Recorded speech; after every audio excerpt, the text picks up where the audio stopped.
All right, well, here's a few news stories that caught my eye. This is something my students have talked about many times.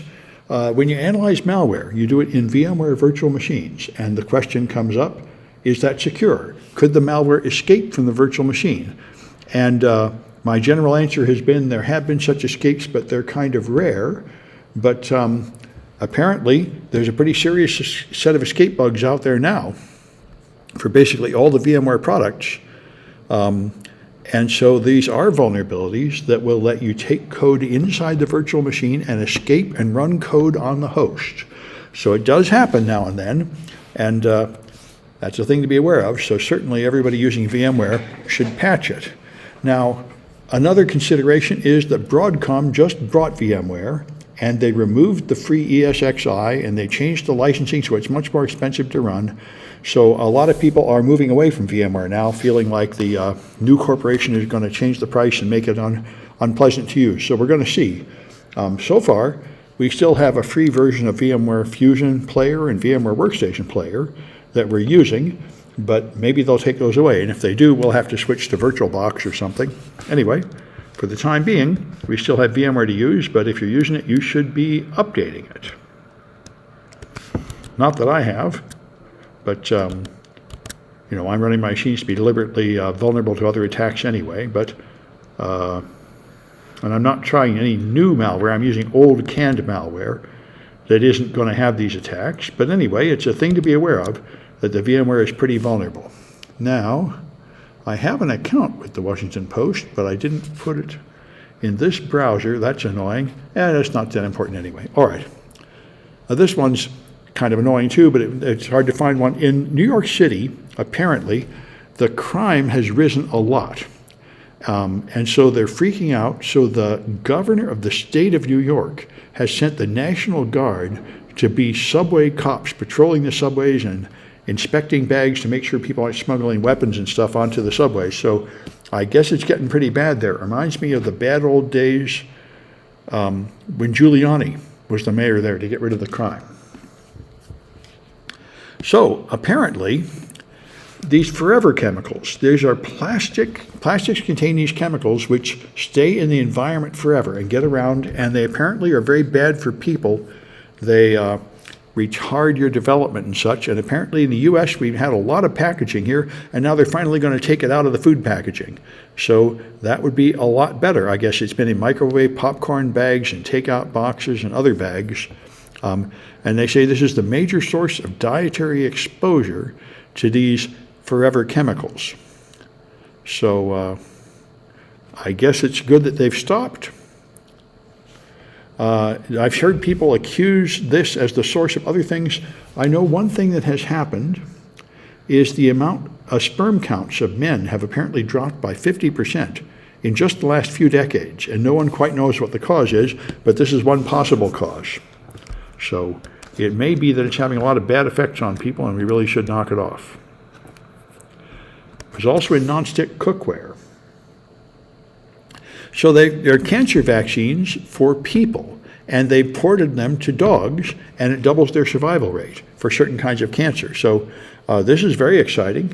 I've had cancer, and my sister had cancer, and my mother had cancer, my best friend had cancer. A lot of people get cancer, a lot of them die, and I'm really glad to see the rapid improvements in cancer treatment. And there's a whole generation of cancer vaccines based on the RNA vaccines from COVID that are supposed to be coming out. So we can expect more and more of this. So let's see. I'm sure hitting a lot of firewalls lately. Oh, I've run out of free articles. Well, the cure for that is a private window. File new private window. There it is, private window. All right. All right. So this is, I think, something all of us that use the internet know, that if you get hacked and you call some service provider like Google or Meta or Yahoo, they don't care. Nobody will talk to you. They gave you the account for free. Their attitude is, if you don't like it, just shut up, just make a new account. If you got hacked, tough, we can't be bothered doing anything about it. But now law enforcement has complained. 41 state attorneys general have complained, saying the number of people getting hacked on Facebook has gone up really fast. like a factor of 10 in a couple of years. There's some numbers down here.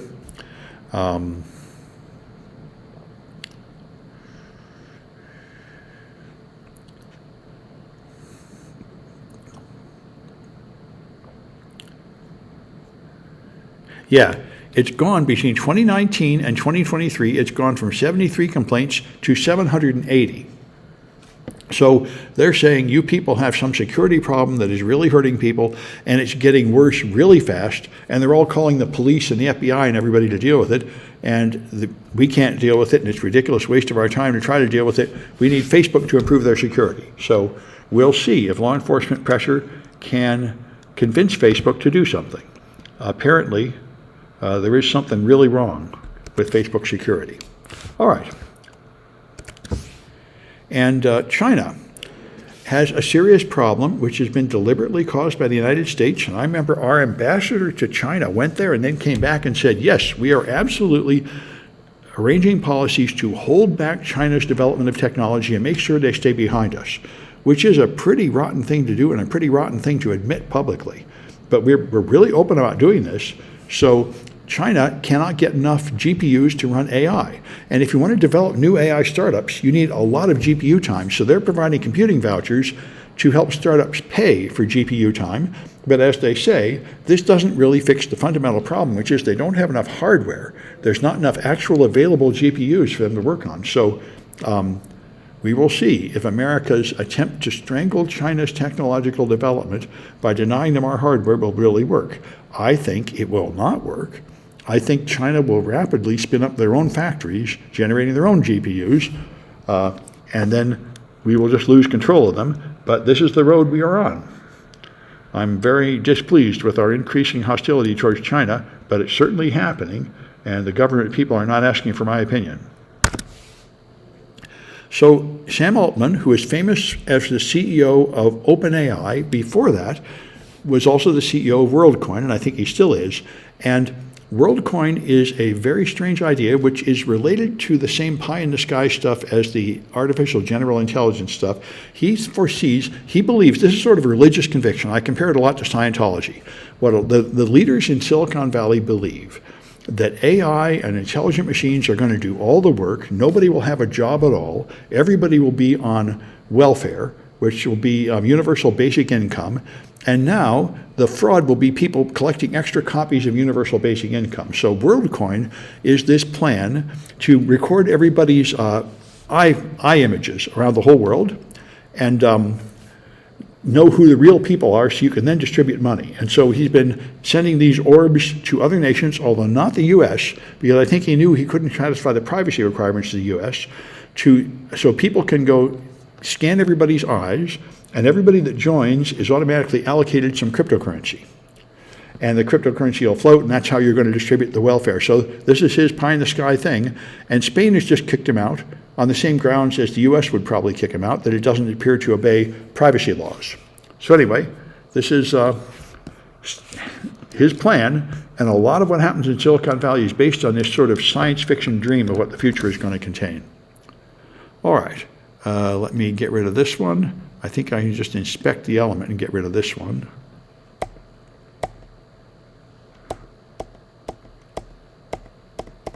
There we go. It might be good enough now. We'll see. Yeah, it is. All right.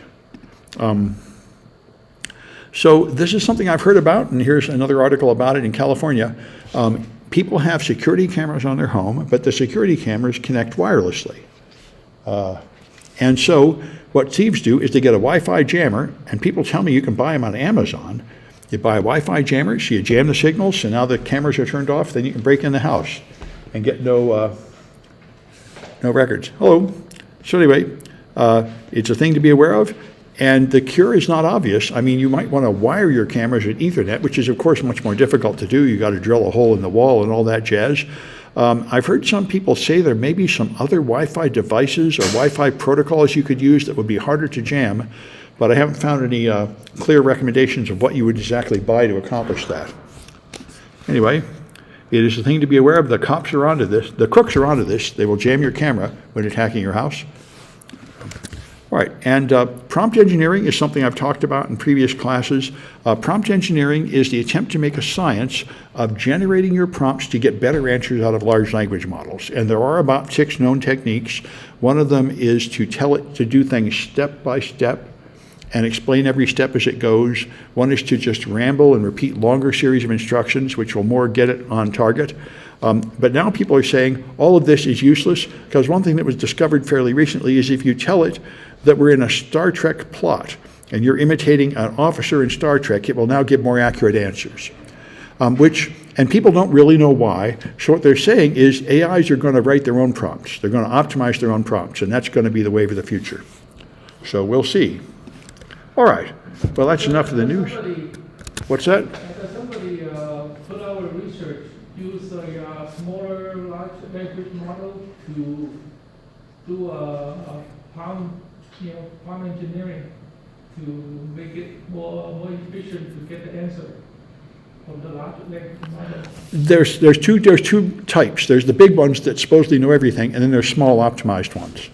No, the people are using the smaller one to get better answer out of Oh, yeah. the big one. Yes, and they're also using small ones to filter the bad answers out of the other one and verify it. So in having layers of AI, several AIs working together, is often the way they're working now. Yep, good.